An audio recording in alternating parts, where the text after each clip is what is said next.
Benson കൂടെ നമ്മോടൊപ്പം ചേരുന്നുണ്ട്. ഇന്നിപ്പോൾ മൂന്ന് പ്രധാനപ്പെട്ട കക്ഷികളുടെയും നീക്കങ്ങൾ എന്താണ് എന്നത് സംബന്ധിച്ച റിപ്പോർട്ടർമാരിലേക്ക് നമുക്കൊന്ന് ചോദിച്ചു വരാം. സേതു, ഇപ്പോൾ ബെൻസൺ LDF ക്യാമ്പിലെ കാര്യങ്ങളുമായിട്ടുണ്ട്. ബെൻസൺ, ഇപ്പോൾ തന്നെയും സ്വരാജ് പ്രചാരണ പരിപാടികളിലേക്കൊക്കെ ഇറങ്ങിയിട്ടുണ്ടാകുമല്ലോ. അദ്ദേഹം എവിടെയാണുള്ളത് സ്ഥാനാർത്ഥി? മറ്റു നേതാക്കൾ എവിടെയാണ്? എപ്പോഴാണ് ഈ കൊട്ടിക്കലാശ പരിപാടിയിലേക്ക് ആളുകൾ എത്തി തുടങ്ങുക?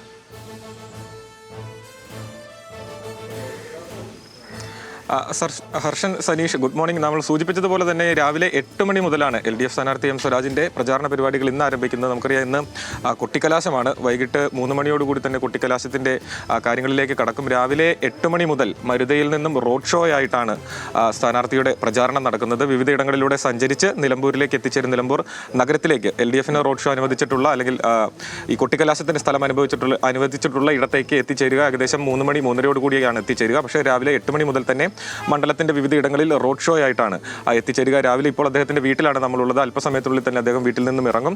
റോഡ് ഷോയിൽ വിവിധ ഇടങ്ങളിൽ ജനങ്ങളുമായി സംസാരിക്കും എന്നാണ് അറിയിച്ചിട്ടുള്ളത്. വിവിധ നേതാക്കളുണ്ട്, മുതിർന്ന നേതാക്കൾ എല്ലാവരും തന്നെ മണ്ഡലത്തിലുണ്ട്. അതോടൊപ്പം തന്നെ യുവ MLA-മാരുണ്ട്.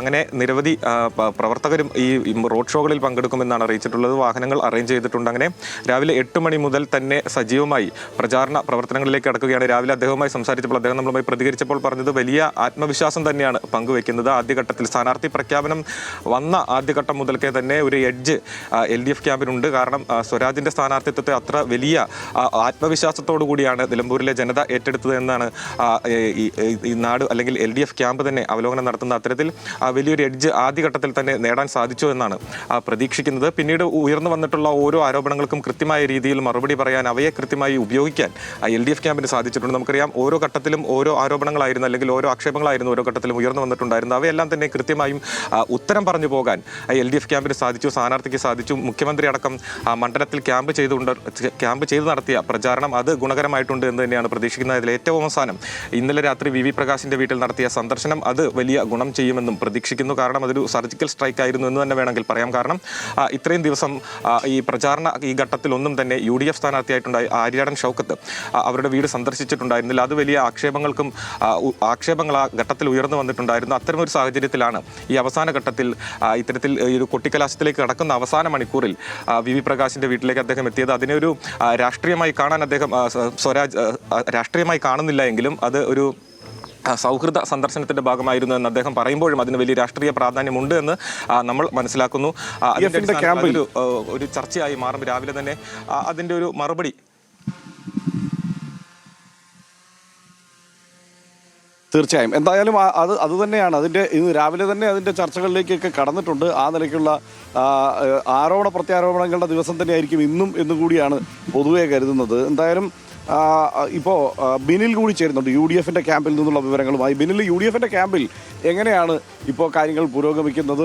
ഈ അവസാന ദിവസത്തേക്ക് കൊട്ടിക്കലാശം എന്നത് മാത്രമല്ല, അവരെ സംബന്ധിച്ചിടത്തോളം നിർണായകമായ ചില കാര്യങ്ങൾക്ക് മറുപടിയൊക്കെ പറയേണ്ടി വരിക കൂടി ചെയ്യും. കാരണം ഇന്നിപ്പോൾ VV പ്രകാശിൻ്റെ വീട്ടിൽ ഇന്നലെ വൈകിട്ട് M സ്വരാജ് സന്ദർശനം നടത്തിയതോടെ അതടക്കമുള്ള വിഷയങ്ങളിൽ ഒരു കമൻ്റെങ്കിലും UDFന്റെ ഭാഗത്തുനിന്ന് ഉണ്ടാവേണ്ട സ്ഥിതിയുണ്ട്. എന്താണ് അവിടുത്തെ ഒരു സാഹചര്യം UDF ക്യാമ്പിൻ്റെ?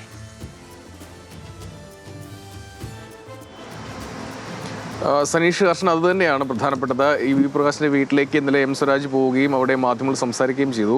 സൗഹൃദ സന്ദർശനം എന്നാണ് അദ്ദേഹം പറഞ്ഞതെങ്കിലും പക്ഷേ രാഷ്ട്രീയമായ ചില കാര്യങ്ങൾ കൂടി അതിലുണ്ട് എന്ന് നമുക്കറിയാം. എന്തായാലും അതിനൊരു പ്രതികരണം നമ്മൾ കാത്തിരിക്കുകയാണ്. ഇന്നലെ രാത്രി തന്നെ ആര്യ ഷൗക്കത്തിന്റെ പ്രതികരണം നമ്മൾ ശ്രമിച്ചിരുന്നു. പക്ഷേ ആ ഘട്ടത്തിൽ അദ്ദേഹത്തിന് പ്രതികരിക്കാൻ അദ്ദേഹം തയ്യാറായിരുന്നില്ല. ഇന്ന് രാവിലെ ഞാനിപ്പോൾ ഉള്ളത് അദ്ദേഹത്തിന്റെ വീട്ടിലാണ്. രാവിലെ 8 മണിക്ക് അദ്ദേഹം പുറത്തേക്ക് ഇറങ്ങും. ഇന്ന് രാവിലെ പ്രചാരണ പരിപാടികളുണ്ട്. ഉച്ചയ്ക്ക് ശേഷം 11 മണിക്കാണ്. ഉച്ചയ്ക്ക് 11 മണിയോടുകൂടി തന്നെ അദ്ദേഹത്തിന്റെ ഈ അവസാനവട്ട കൊട്ടിക്കലാശത്തിലുള്ള പ്രചാരണം തുടങ്ങും. അത് വഴിക്കടവിൽ നിന്നും നിലമ്പൂരിലേക്കാണ് അതുള്ളത്. എന്തായാലും രാവിലെ അദ്ദേഹം മാധ്യമങ്ങളെ കാണും എന്നാണ് നമുക്ക് മനസ്സിലാക്കാൻ കഴിയുന്നത്. അതിൽ അദ്ദേഹം VV പ്രകാശിന്റെ സന്ദർശനവുമായി ബന്ധപ്പെട്ട് അദ്ദേഹത്തിന്റെ വീട്ടിലേക്ക് സ്വരാജുമായി പോയതുമായി ബന്ധപ്പെട്ട പരാമർശവും അല്ലെങ്കിൽ ആ പ്രതികരണവും ഉണ്ടാകും എന്നാണ് മനസ്സിലാക്കാൻ കഴിയുന്നത്. രാവിലെ 11 മണിക്ക് പ്രതിപക്ഷ നേതാവ് ഇന്ന് വാർത്താ സമ്മേളനം വിളിച്ചിട്ടുണ്ട് അവരുടെ ഇലക്ഷൻ കമ്മിറ്റി ഓഫീസിൽ. അവിടെ പ്രതിപക്ഷ നേതാവിന്റെ പ്രതികരണവും ഉണ്ടാകും എന്നാണ് അറിയാൻ കഴിയുന്നത്. പ്രധാനപ്പെട്ട നേതാക്കളെല്ലാം തന്നെ ഇന്നും മണ്ഡലത്തിലുണ്ട്. ഈ പ്രചാരണ പരിപാടികൾ അവസാനിക്കുന്ന കൊട്ടിക്കലാശത്തിന് ശേഷമായിരിക്കും ശേഷമായിരിക്കും അവർ ഇവിടെ നിന്ന് മടങ്ങുക. എന്തായാലും UDF ക്യാമ്പിൽ തുടക്കം മുതലുണ്ടായിരുന്ന ഒരു ആത്മവിശ്വാസം ഇപ്പോൾ കാണാൻ കഴിയുന്നില്ല എന്നുള്ളത് തന്നെയാണ് ഏറ്റവും പ്രധാനപ്പെട്ട ഒരു കാര്യമുള്ളത്. അതായത് PV അൻവറിന്റെ കഴിഞ്ഞ ദിവസത്തെ റോഡ് ഷോ വലിയ രീതിയിൽ ചർച്ചയായിട്ടുണ്ട്. അതായത് എത്ര വോട്ട് പിടിക്കുമെന്നതിനെ ആശ്രയിച്ചായിരിക്കും ജയപരാജയങ്ങളെ അത് നിശ്ചയിക്കുക. എന്തായാലും ജയിക്കാൻ കഴിയും, പക്ഷേ കുറച്ച് വോട്ടുകൾ UDFന്റെ ഭാഗത്തുള്ള വോട്ടുകൾ PV അൻവർ പിടിക്കുമെന്ന് തന്നെയാണ് UDF ക്യാമ്പിലെ ഇപ്പോഴുമുള്ള ആ ചർച്ച. എന്തായാലും തുടക്കത്തിൽ പ്രതിപക്ഷ നേതാവ് ഉൾപ്പെടെ പറഞ്ഞിരുന്ന കാര്യം PV അൻവർ ഒരു ഫാക്ടറി അല്ല, നിലമ്പൂരിൽ ഫാക്ടറി അല്ല എന്നുള്ളതായിരുന്നു. പക്ഷേ കഴിഞ്ഞ ദിവസം റിവ്യൂ മീറ്റിംഗിൽ ചില നേതാക്കളൊക്കെ ഇത് ചൂണ്ടിക്കാണിക്കുകയും ചെയ്തു. അതായത് PV അൻവറിനെ അങ്ങനെ നിസ്സാരക്കാരനായി കാണേണ്ടതില്ല, കാരണം ഗ്രൗണ്ടിൽ അദ്ദേഹം വർക്ക് ചെയ്യുന്നുണ്ട്, അങ്ങനെ താഴെത്തട്ടിൽ നിന്നും വോട്ടുകൾ കൃത്യമായി നേടും എന്നാണ്. തുടക്കത്തിൽ ഏകദേശം 5000-നും 10,000-നും ഇടയിൽ എന്നാണ് ഒരു ചർച്ചയുണ്ടായിരുന്നത്. പക്ഷേ ഇപ്പോഴത് മാറിയിരിക്കുന്നു. ഏകദേശം ഇവിടെ പൊതുവെ പറയപ്പെടുന്നത് ഒരു 15,000-ലധികം വോട്ടുകൾ പിടിക്കുമെന്ന് തന്നെയാണ്. ചില UDF നേതാക്കൾ സംസാരിക്കുമ്പോൾ, പ്രത്യേകിച്ച് കോൺഗ്രസ് നേതാക്കൾ സംസാരിക്കുമ്പോൾ അത്തരത്തിൽ വോട്ടുകൾ പിടിക്കും എന്നാണ് നമുക്ക് അവർ തന്നെ പറയുകയും നമ്മളോട് സ്വകാര്യ സംഭാഷണത്തിൽ പറയുകയും ചെയ്യുന്നത്. കുറച്ച് വോട്ടുകൾ അവർ PV അൻവർ പിടിക്കും, അതായിരിക്കും ഇവിടെ ഒരു പ്രശ്നമായി നിൽക്കുന്നതെന്നാണ്.